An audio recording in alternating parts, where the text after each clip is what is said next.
कांग्रेस की राष्ट्रीय महासचिव और कांग्रेस की स्टार प्रचारक श्रीमती प्रियंका गांधी ने आज 6 नवंबर को कुक्षी विधानसभा के डही में कांग्रेस प्रत्याशियों के समर्थन में एक विशाल आमसभा को संबोधित किया। प्रियंका गांधी दोपहर में हेलीकॉप्टर से डही पहुंची। हेलीपैड पर प्रमुख कांग्रेस कार्यकर्ताओं ने प्रियंका गांधी का स्वागत किया। मंच पर पहुंचते ही प्रियंका गांधी का स्वागत आदिवासी संस्कृति से जोरदार स्वागत किया। आमसभा में हजारों की संख्या में कांग्रेस कार्यकर्ताओं ने शिरकत की। कुक्षी विधानसभा से कांग्रेस के पूर्व कैबिनेट मंत्री एवं विधायक व कांग्रेस के प्रत्याशी सुरेंद्र सिंह हनी बघेल ने भी प्रियंका गांधी का स्वागत किया। मंच से कई नेताओं ने आमजनों को संबोधित कर इस बार कांग्रेस के पक्ष में वोट देकर कांग्रेस की सरकार बनाने की बात कही। कुक्षी विधानसभा के आदिवासी कांग्रेस नेता अर्जुन बघेल ने आदिवासी भाषा में जोशीला भाषण दिया। बघेल को जो कुक्षी विधानसभा आदिवासी प्रकोष्ठ के अध्यक्ष है वे आए और अपना संबोधन चालू करें। श्री अर्जुन बघेल। सब भाई बढ़ जाओ, आराम से बढ़ जाओ, बढ़ जाओ, बढ़ जाओ, जो अपने बढ़ जाओ, आराम से बढ़ जाओ। इस कार्यक्रम में उपस्थित चुनावी शंखवाद में इंदिरा गांधी और राजीव गांधी बेटे और राजीव गांधी इंदिरा गांधी अधूरा सपना रही गया, तेरे सपना आज पूरा करने अपना बीच में रहे तो जोरदार ताली बजाने स्वागत करो। आदिवासी भाई जोरदार ताली बजाने स्वागत करो। कांग्रेस सरकार और बीजेपी सरकार में फरक काय छे? कांग्रेस सरकार में हेकड़ी नाखीन मोटर चलाते और बिजली बिल नहीं लागते और कांग्रेस सरकार में जय जवान जय किसान नो नारो लो। बीजेपी सरकार में मोर जवान मोर किसान का नारो छे। किसान दिल्ली में 700 से अधिक शहीद है और जवान सीमा पर शहीद है। तो भाजपा राज में कांग्रेस सरकार में और बीजेपी सरकार में अंतर कई छे? बीजेपी सरकार में बड़ा बड़ा उद्योगपति कर्ज माफ हो। अनिल अंबानी मेहमान आपके घर में रुक जाएगा तो माता बहनों सोचना मेहमान घर में आ जाएगा। 4 दिन अच्छा लगता है, 8 दिन सह लेंगे, ये बीमार हो जाए तो 15 दिन रख लेंगे। उसके बाद तो मेहमान को कह देंगे मेहमान जी अब अपने घर जाओ, राम राम राम राम राम राम। तो ये जो मेहमान आया अलीराजपुर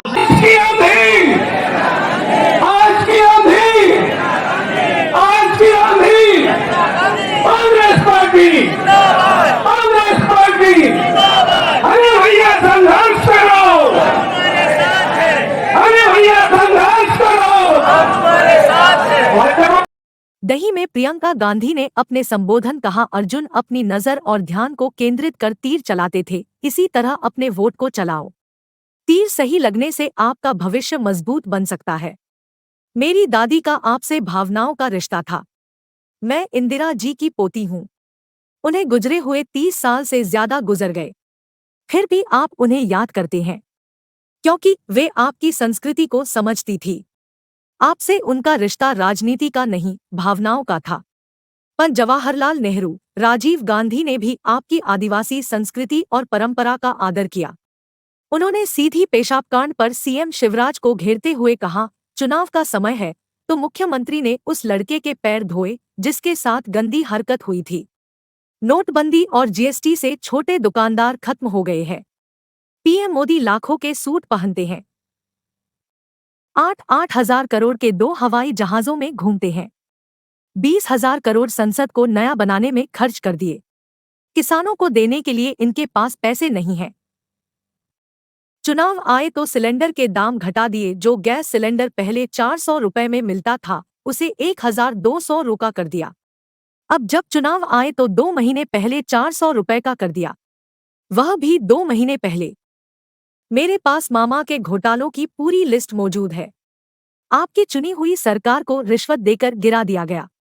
मामा सीएम शिवराज ने कितने घोटाले किए हैं, मेरे पास पूरी लिस्ट है। एमपी में महिलाएं सुरक्षित नहीं है। उज्जैन में एक बच्ची के साथ दुष्कर्म होता है, मामा तमाशा देखते रहे। प्रियंका गांधी ने अपने भाषण में भाजपा सरकार पर जमकर आरोप प्रत्यारोप लगाते हुए इस बार कांग्रेस के सभी प्रत्याशियों को भारी बहुमत से विजय बनाने की अपील की। कुक्षी कांग्रेस प्रत्याशी सुरेंद्र सिंह हनी बघेल के बारे में प्रियंका गांधी ने कहा कि हनी बघेल को पिछली बार आपने 60,000 के पार से जिताया था, अब की बार 80,000 से पार विजय बनाना है। और हर हर नर्मदे कहिए मेरे साथ एक बार, हर हर नर्मदे, हर हर नर्मदे, हर हर नर्मदे। आपकी जो बड़ी बड़ी समस्याएं हैं वो क्या है? सबसे पहले तो भयंकर बेरोजगारी है। आज सिर्फ प्रदेश में नहीं लेकिन देश में इतनी बेरोजगारी है कि 45 सालों से इतनी बेरोजगारी पूरे देश में नहीं रही है। तो सबसे पहले आपको ये समझना है कि जो आपकी सबसे बड़ी समस्याएं हैं, मैं सोचती हूँ वो बेरोजगारी और महंगाई है। सही बोल रही हूँ? महंगाई है समस्या बड़ी, बेरोजगारी है। तो मैं चाहती हूँ कि थोड़ी चर्चा में इन दो समस्याओं के बारे में करूँ। तो बेरोजगारी की मैंने बात की। अब आप अपने प्रदेश में अगर देखेंगे तो तमाम सरकारी पद खाली पड़े हुए हैं। चाहे स्वास्थ्य व्यवस्था में देखें आप तो हर स्तर पर, मतलब हर स्तर पर 90% से ज्यादा पद खाली पड़े हैं। अब आप सबने हाथ उठाया कि पढ़े लिखे हो, रोजगार के लायक हो, तो ये पद खाली क्यों पड़े हैं? ये सवाल उठाना जरूरी है कि सरकारी पद इतने खाली हैं, कहीं 90%, कहीं 80%, कहीं 75%। तो आज तक जब 18 सालों से भाजपा की सरकार चल रही है तो ये पद भरे क्यों नहीं गए? सबसे पहला सवाल तो ये है। दूसरा सवाल कि अगर आपको रोजगार मिल रहे हैं, नहीं मिल रहे हैं, तो इसकी वजह क्या है? क्योंकि ऐसी बात तो नहीं है कि कभी रोजगार नहीं मिले।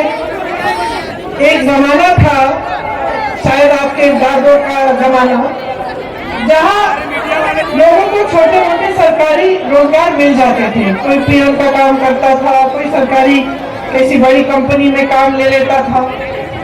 उसके बाद आस्ते आस्ते वो कमा के मेहनत करके अपने बच्चों को पढ़ाता लिखाता और उसके बच्चे आगे बढ़ के कोई और बड़ी नौकरी ले लेते। और वो नौकरियां जिन्होंने गरीबी से तमाम जनता को निकाला, ज्यादातर उस जमाने में कहां से आती थी? अगर आप सोचेंगे तो आपको पता चलेगा, गंभीरता से देखेंगे तो आपको पता चलेगा कि ज्यादातर जो सरकारी बड़ी बड़ी कंपनियां होती थी उनमें से नौकरियां निकल आती थी। उस समय जो बड़े बड़े उद्योगपति थे उनके नाम सब जानते होंगे, टाटा, बिरला।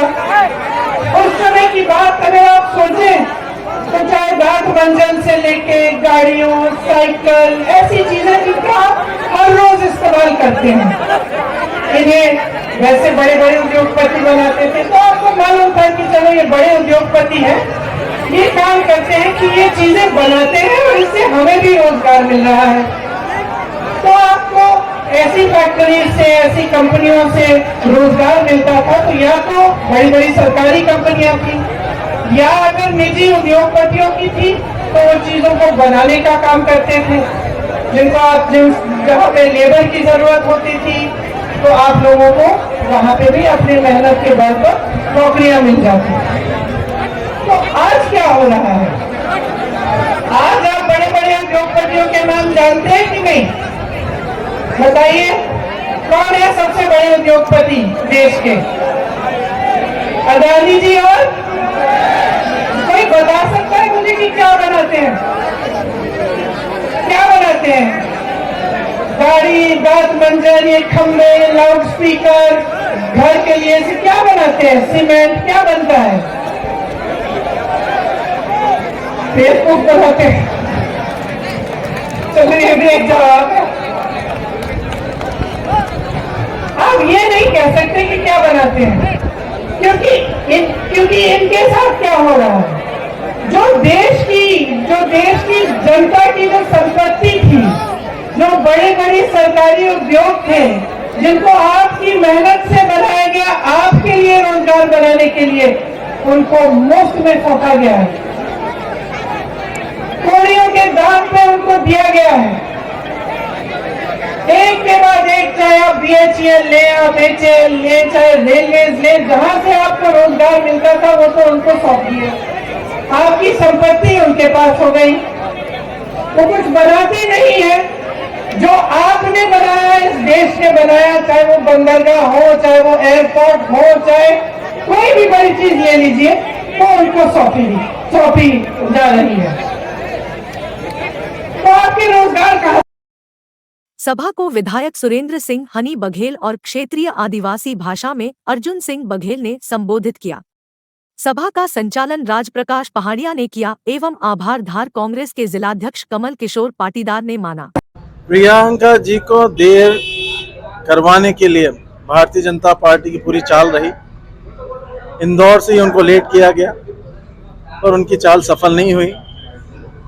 उनसे मिलने के लिए, इंदिरा जी की पोती को मिलने के लिए जो जनसमूह है 1 घंटे लेट होने के बावजूद भी वैसा कि वैसा रहा। लाखों की संख्या में भीड़ रही। उन्होंने अपनी बात लोगों के बीच में रखी और लोगों ने एक छवि इंदिरा जी की उनमें देखी है। यह बड़ा ऐतिहासिक पल है कुक्षी के लिए। क्या लगता है इस बार 80 पार होगा? अब आप बताइए। 80,000 की पब्लिक है